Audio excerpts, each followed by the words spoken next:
Pilot versus Gehlot की अदावत खत्म होने की चर्चा के बीच आज सचिन पायलट पहली बार पीसीसी मुख्यालय पहुंचे, जहां सभी ब्लॉक कांग्रेस अध्यक्षों की बैठक हुई। इस बैठक में पीसीसी प्रभारी सुखजिंदर सिंह रंधावा, पीसीसी अध्यक्ष गोविंद सिंह डोटासरा, पीसीसी संगठन महासचिव ललित तूनवाला और साथ ही कई दिग्गज नेता पहुंचे और आगामी विधानसभा चुनाव को लेकर रणनीति बनाई।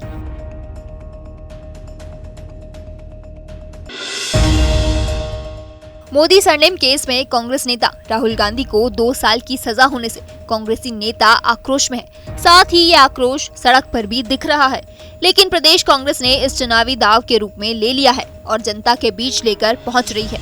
पार्टी इस मुद्दे को अब चुनावी हथियार के रूप में इस्तेमाल करने की तैयारी कर रही है। राजनीतिक विश्लेषकों की माने तो प्रदेश में राहुल गांधी के समर्थन में माहौल बनने में कांग्रेस नेता कामयाब होते हैं तो इसका सीधा फायदा विधानसभा चुनाव में भी मिलना तय है।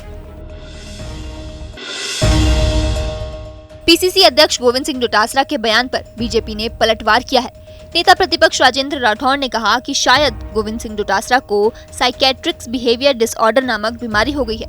इस बीमारी में जिम्मेदार पदों पर बैठे लोग अन्य लोगों के निजी जीवन पर टिप्पणियां करते हैं। तो वहीं डोटासरा को लेकर उप नेता प्रतिपक्ष सतीश पुनिया ने कहा कि डोटासरा मानसिक रूप से विचलित हो गए हैं। पूर्व सीएम वसुंधरा राजे ने कानून व्यवस्था को लेकर कांग्रेस सरकार को कटघरे में खड़ा कर दिया है। वसुंधरा राजे ने पुलिस कस्टडी में हार्डकोर अपराधी की हत्या को लेकर ट्वीट करते हुए लिखा, भरतपुर में पुलिस कस्टडी में ले जाए जा रहे गैंगस्टर कुलदीप जगन्ना हत्याकांड से कांग्रेस सरकार के जंगल राज में एक और अध्याय जुड़ गया है। जब आप राजस्थान में थानों में फायरिंग और गैंग वॉर की घटनाएं नहीं रोक पाए, ऐसे में रोडवेज बस में अपराधियों को लेकर जाना और बस की सूचना कुलदीप के विरोधियों तक पहुंचाना, ये प्रशासन सरकार की मिली भगत के बिना कैसे संभव है। राजस्थान के भरतपुर में गैंगस्टर कुलदीप जगन्ना की ताबड़तोड़ गोली मारकर हत्या के बाद हड़कंप मचा हुआ है। तो वहीं बीजेपी के राष्ट्रीय प्रवक्ता और सांसद राजवर्धन सिंह राठौड़ ने इस मामले में गहलोत सरकार को जमकर घेरा।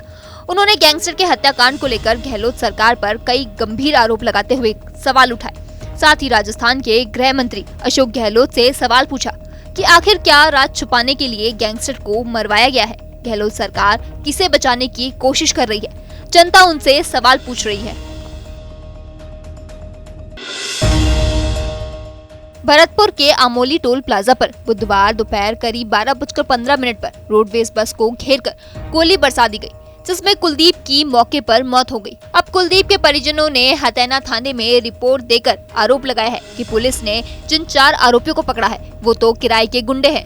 असली आरोपी सीसीटीवी में नजर आ रहे हैं। इसके बाद भी पुलिस उन्हें पकड़ नहीं रही है। आरोपी के घर में जश्न चल रहा है। वे सोशल मीडिया पर लिख रहे हैं कि हमने बदला ले लिया है।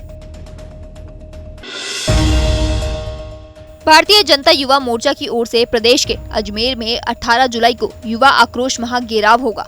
इसमें प्रदेश सरकार को युवाओं से जुड़े कई मुद्दों पर घेरा जाएगा। बार बार पेपर लीक होने से युवाओं को हो रही परेशानी, बेरोजगारी भत्ता मिलने में युवाओं को आ रही दिक्कतों, राजस्थान पब्लिक सर्विस कमीशन की कार्यशैली सहित कई मुद्दों पर सरकार पर हमला बोला जाएगा। आयोजन में श्रीनगर से करीब 1000 युवाओं को शामिल करने का लक्ष्य रखा गया है। इस कार्यक्रम में श्रीनगर के कार्यकर्ता भी तैयारियों में जुट गए हैं।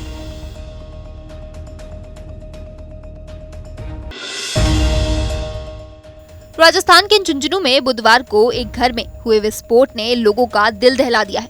यहाँ एक घर में विस्फोट होने के बाद कमरे में मौजूद महिला छत तोड़ते हुए 25 फीट दूर दूसरे मकान की छत पर जा गिरी। जिले के उदयपुर वाटी से इस घटना का खुलासा हुआ है। बताया गया है जिस घर में यह घटना हुई वहां पटाखे बनाने का काम होता था। मकान के कमरे में पटाखे में काम आने वाला बारूद रखा हुआ था, जिसमें ब्लास्ट होने के बाद यह दिल दहला देने वाला हादसा हो गया।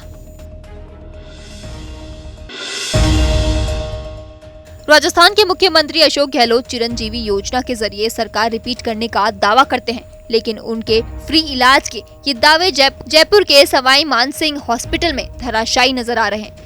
जब 18 मरीजों के मोतियाबिंद के ऑपरेशन के बाद उनकी रोशनी ही चली गई। यही नहीं, दोबारा ऑपरेशन भी किया लेकिन रोशनी नहीं लौटी। अब इन मरीजों को अस्पताल से एक एक करके गायब किया जा रहा है ताकि मीडिया के सामने यह संक्रमित मरीज न आ सके। इसके लिए इन्हें इसी हालत में अस्पताल से डिस्चार्ज भी कर दिया जा रहा है।